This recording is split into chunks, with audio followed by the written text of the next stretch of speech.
स्वागत है आपका। नमस्कार। स्वागत है आपका आपके अपने YouTube channel learn with robin में। आज हम आपके लिए लेकर आए हैं राजस्थान जीके PYQ सीरीज़ में पशु परिसर की जो परीक्षा हुई थी उसमें जो जीके का जो पोर्शन है उसकी PYQ सीरीज़ लेकर आए हैं। हम इस वीडियो में पशु परिसर परीक्षा में आए हुए 50 प्रश्नों का सॉल्यूशन करेंगे लगभग। तो हमारा आज का पहला प्रश्न देखते हैं। इन प्रश्नों से हमें क्या सहायता मिलेगी जो आगामी परीक्षाएं होगी ना, जैसे वीडियो होगी, रीट मेंस हो गई है ना, पटवार होगी, चतुर्थ श्रेणी कर्मचारी भर्ती परीक्षा होगी। तो ये जो भी भर्ती परीक्षाएं आ रही है तो इनमें क्वेश्चन का पैटर्न किस तरह से हो सकता है। पूर्ववर्ती परीक्षाओं में जो पहले हो चुकी है उन परीक्षाओं में कर्मचारी चयन बोर्ड ने किस तरह के क्वेश्चन पूछे, किस टॉपिक से किस तरह के क्वेश्चन आ सकते हैं। तो ये पता लगाने के लिए हमें पुराने पेपरों का एनालिसिस करना आवश्यक है। तो आपकी सहायता के लिए आज हम लेकर आए हैं पुराने पेपरों के सॉल्यूशंस की सीरीज, जिसे PYQ series previous year question. तो सबसे पहला हमारा क्वेश्चन है आज का, राजस्थान में रत्न आभूषणों के लिए विशेष आर्थिक क्षेत्र। देखो, विशेष आर्थिक क्षेत्र किसके लिए? रत्न आभूषणों के लिए ना। तो ये कहाँ पे स्थापित किया गया है? सीतापुर। वैसे जयपुर में है, लेकिन इसमें मिस्टेकली जोधपुर दिया था ना। ये पशु परिचर एग्जाम में आया था ये क्वेश्चन। दूसरा हमारा है, निम्न में से कौन सा राष्ट्रीय उद्यान या अभयारण्य राजस्थान में जीवाश्मों के संरक्षण के लिए प्रसिद्ध है? तो जीवाश्मों के संरक्षण के लिए कौन प्रसिद्ध है? राष्ट्रीय मरु उद्यान है ना। राष्ट्रीय मरु उद्यान जैसलमेर वाला है ना। डेजर्ट नेशनल पार्क, जो कि जिसे कहते हैं आकलवुड फॉसिल्स पार्क भी कहते हैं ना, ये फॉसिल्स के लिए फेमस है। अगला हमारा क्वेश्चन आता है, भाखड़ा नांगल परियोजना किन राज्यों का संयुक्त उद्यम है? ये पूछना चाह रही है ना। तो इसमें क्या पूछा है, किन राज्यों का संयुक्त उद्यम है? तो इस परीक्षा में पूछा गया है। तो कौन कौन से राज्य हैं? पंजाब, हरियाणा और राजस्थान। इसमें हो गया सी ऑप्शन सही उत्तर है ना। ये हो गया पंजाब और हरियाणा और राजस्थान का संयुक्त उपक्रम है। अगला हमारा क्वेश्चन है, चार बेंत राजस्थान के किस क्षेत्र का प्रसिद्ध लोक नाटक है? तो चार बेंत कहाँ का है? चार बेंत प्रसिद्ध है टोंक का है ना। टोंक का लोक नाटक है चार बेंत। अब बात करते हैं दौसा। तो दौसा का एक है हेला ख्याल। कौन सा है?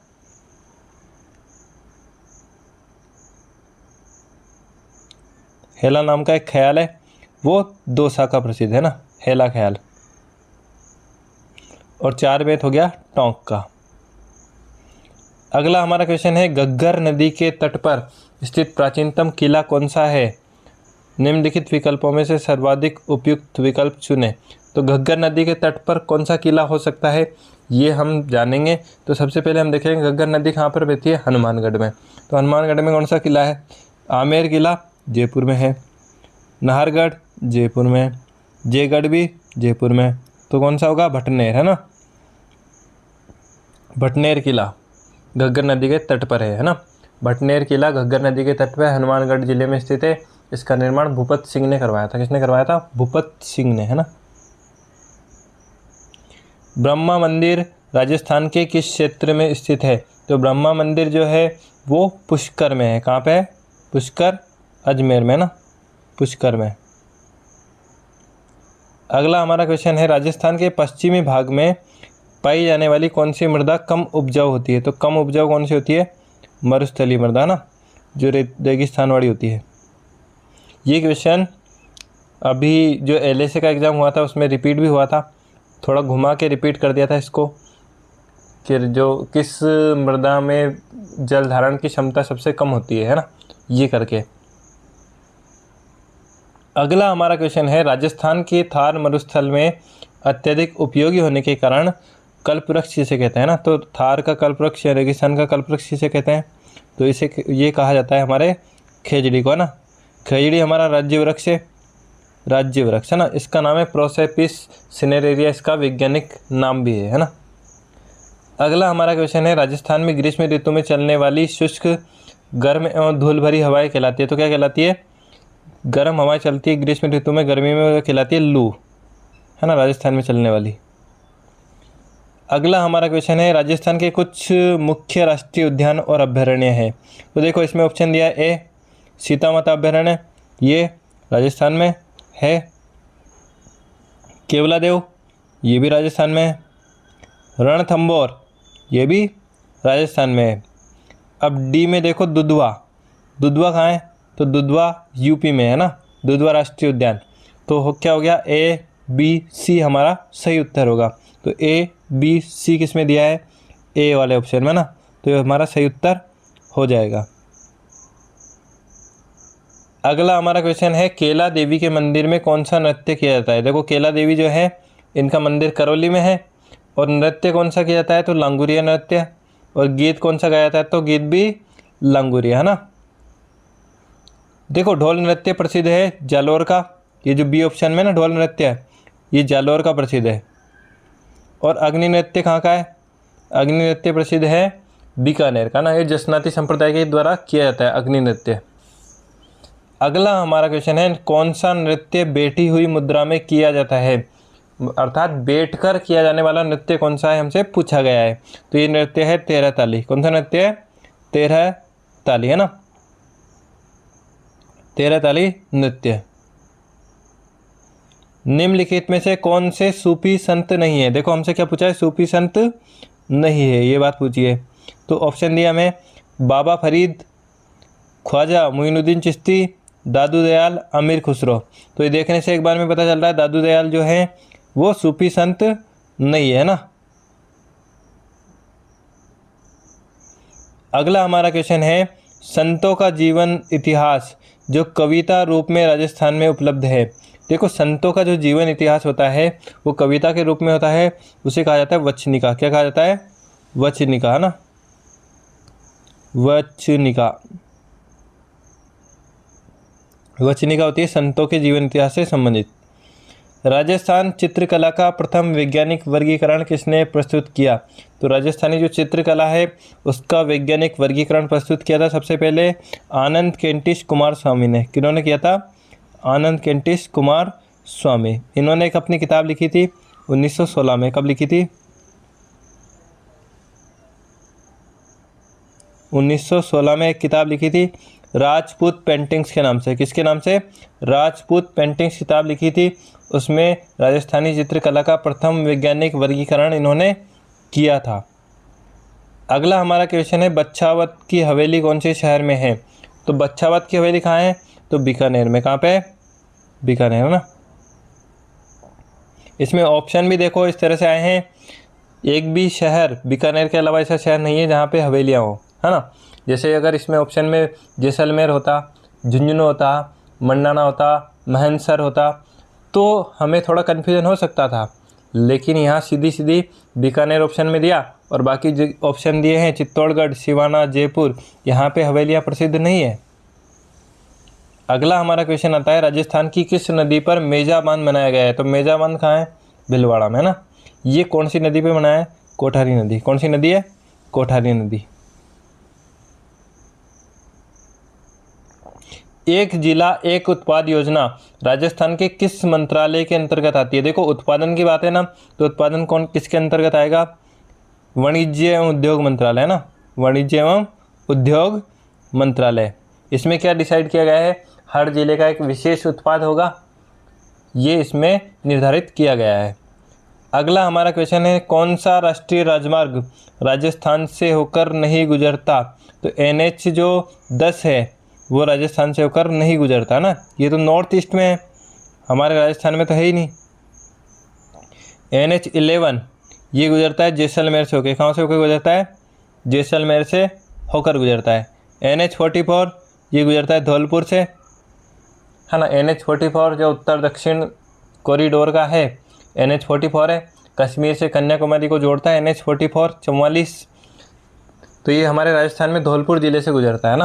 राजस्थान राष्ट्रीय राजमार्ग संख्या 23 जो है इसका अधिकतर हिस्सा राजस्थान में है। दौसा ज़िले में, करौली ज़िले के कुछ भागों में से होकर गुजरता है NH 23 भी, है ना। तो इसका सही उत्तर हो जाएगा राष्ट्रीय राजमार्ग संख्या 10। अगला हमारा क्वेश्चन है सिटी ऑफ स्टेपल्स। देखो किस शहर को सिटी ऑफ स्टेपल्स कहा जाता है? बावड़ियों का शहर, है ना। बावड़ियों की प्रमुखता के कारण, बावड़ियों का शहर। तो बावड़ियों का शहर किसे कहा जाता है राजस्थान में? बूंदी को कहा जाता है। किसको कहा जाता है? बूंदी को, है ना। अगला हमारा क्वेश्चन है, पर्यावरण संरक्षण के लिए चलाया गया खेजड़ली आंदोलन भारत के किस राज्य से संबंधित है? तो खेजड़ली जो आंदोलन है वो हमारे राजस्थान से संबंधित है ना। कहाँ से संबंधित है? राजस्थान से संबंधित है। और राजस्थान में भी बात की जाए तो कहाँ से है? जोधपुर से रिलेशन है इसका। कौन सी जगह से? जोधपुर, है ना। जोधपुर में क्या हुआ था? अमृता देवी बिश्नोई के नेतृत्व में 363 स्त्री पुरुषों ने, कितने लोगों ने? 363 स्त्री पुरुषों ने अपना बलिदान दिया था, है ना, इस स्थान पर। इसे खेजड़ली आंदोलन कहा जाता है। यहाँ एक विश्व का एकमात्र वृक्ष मेला लगता है। वो कब लगता है? तो विश्व का एकमात्र मेला लगता है भाद्र शुक्ल दशमी को। कब लगता है? भाद्र शुक्ल दशमी को, ना। भाद्र शुक्ल दशमी, भाद्रपद महीने की शुक्ल पक्ष में जो दशमी तिथि आती है उस दिन मेला लगता है, वृक्ष मेला खेजड़ली में, ना।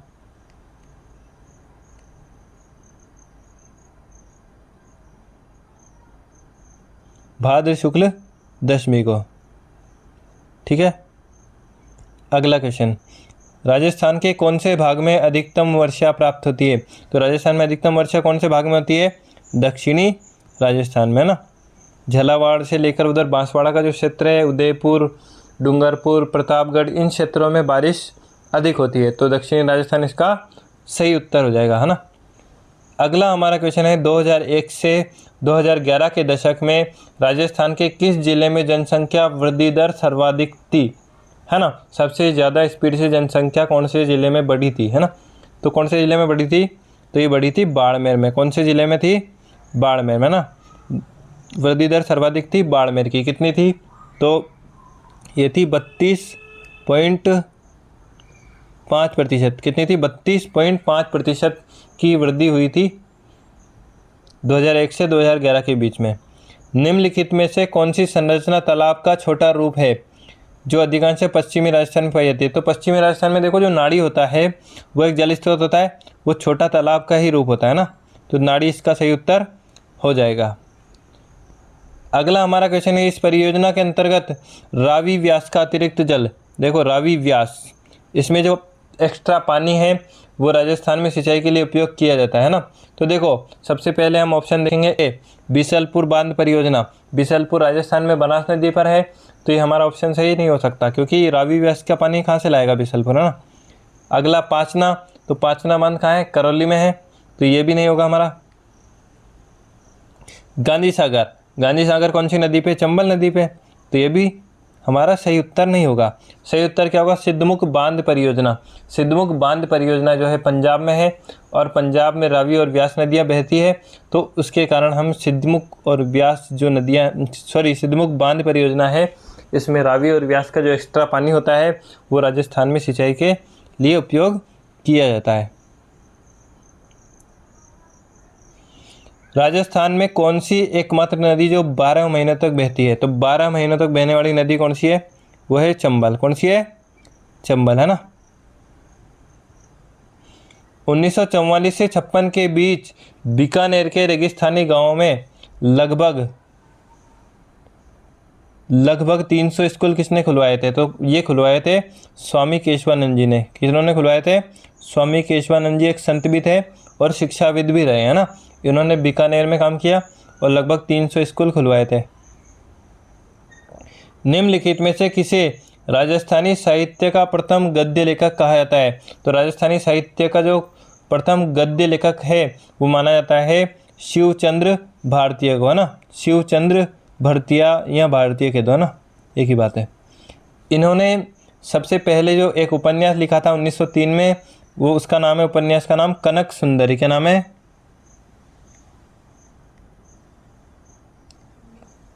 कनक सुंदरी, है ना। इसको राजस्थानी भाषा का प्रथम उपन्यास माना जाता है। तो प्रथम गद्य रचना हो गई है।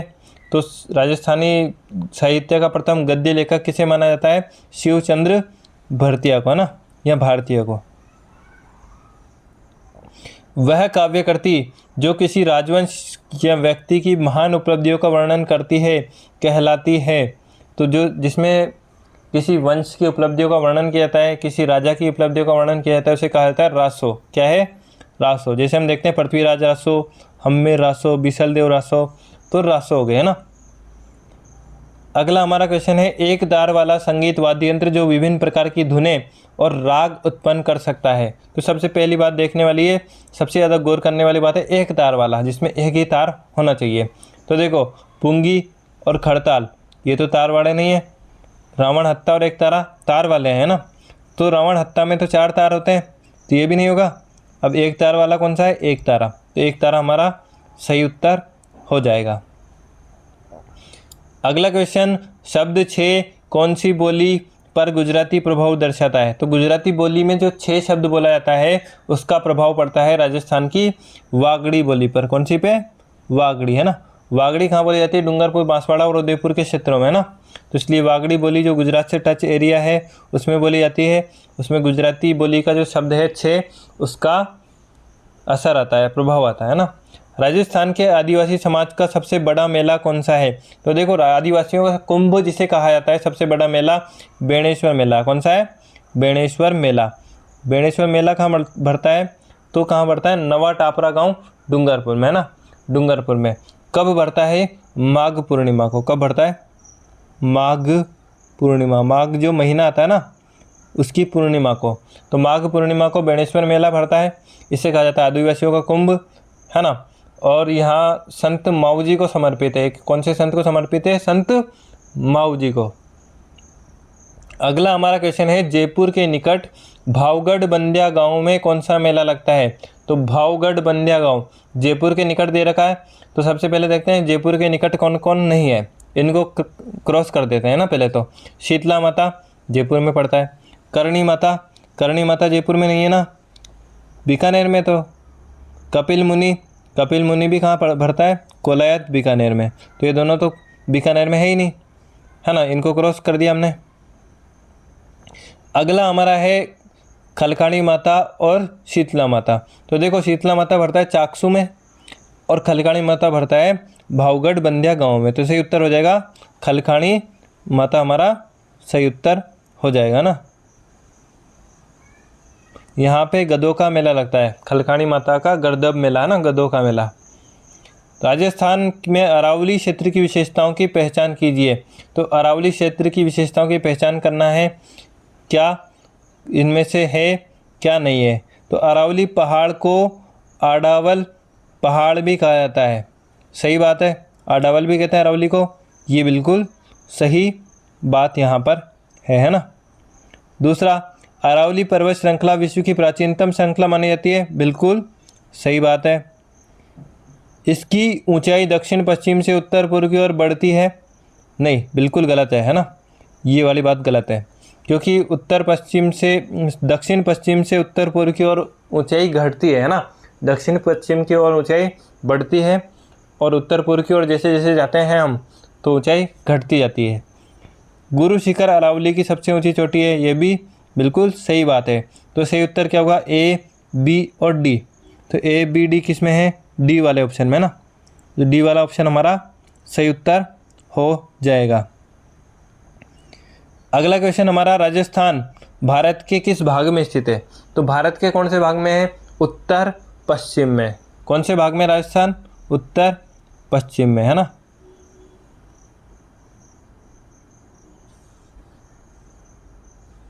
राजस्थान में किसे बहादुरी, आत्मसम्मान और बलिदान के प्रतीक के रूप में याद किया जाता है ना।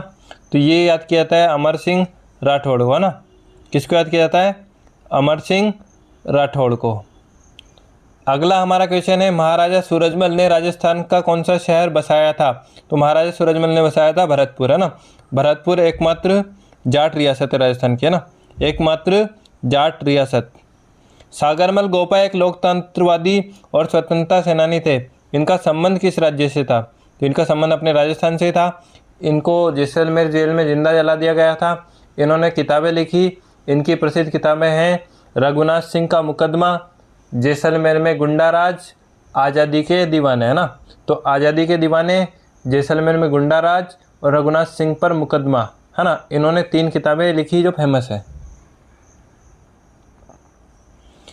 वर्तमान राजस्थान के एकीकरण के प्रथम चरण में निम्नलिखित में से किन राज्यों को शामिल किया गया था। तो देखो वर्तमान राजस्थान का जो एकीकरण हुआ है, एकीकरण से क्वेश्चन पूछा गया है। तो एकीकरण का जो प्रथम चरण है उसे मत्स्य संघ कहा गया था। क्या गया था? मत्स्य संघ, है ना। तो मत्स्य संघ में कौन कौन से जिले थे? तो अलवर, भरतपुर, धौलपुर और करौली, है ना, ABCD। और एक ठिकाना भी था, निमराना ठिकाना, ये भी याद रख लेना। और अभी जो LSA का एग्जाम हुआ था तो इसमें पूछा गया था कि जो मत्स्य संघ गठित हुआ था तो उसके प्रधानमंत्री कौन थे, ना, इसके प्रमुख कौन थे? तो वो थे मत्स्य संघ जो शोभाराम कुमावत उसके प्रधानमंत्री थे, है ना, उसके प्रशासक थे। तो इस तरह से हमें ये भी ध्यान रखना है कि कौन से चरण का उद्घाटन किसने किया है, कौन से चरण में कितने ज़िले शामिल थे, कितनी रियासतें शामिल हुई, कौन सा ठिकाना किस चरण में शामिल हुआ।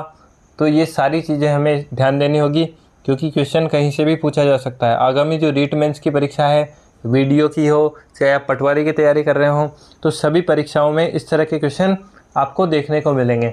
इस वाले जो पशु परिचर की जो परीक्षा है इसमें सबसे ज़्यादा 2011 की जनगणना से जुड़े क्वेश्चन बहुत देखने को मिलेंगे, है ना। ये 6 शिफ्टों में हुआ पेपर है, तो हम इनके एक एक करके वीडियो लाएंगे। चलते हैं अगले क्वेश्चन पे। 2011 की जनगणना के अनुसार राजस्थान के किस जिले में जनसंख्या घनत्व सर्वाधिक था? तो देखो सबसे ज़्यादा जनसंख्या घनत्व कहाँ का था? तो सबसे ज़्यादा जो जनसंख्या घनत्व है ना 2011 की जनगणना के अनुसार वो जयपुर का था। कहाँ का था? जयपुर का, ना। जयपुर का जनसंख्या घनत्व था 595। कितना था?